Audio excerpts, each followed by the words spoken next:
Hi, this is Matt McKillen with Innovative Financial Group. I had an interesting question posed today. How do you get a personal loan if you don't even have a job?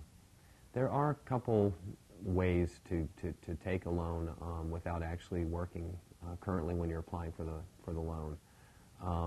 Normally they do require ability to repay. They want to verify some type of employment. A couple examples would be if you were to go get a loan from a financial institution and maybe do a secured personal loan, that being you give them the title to your vehicle.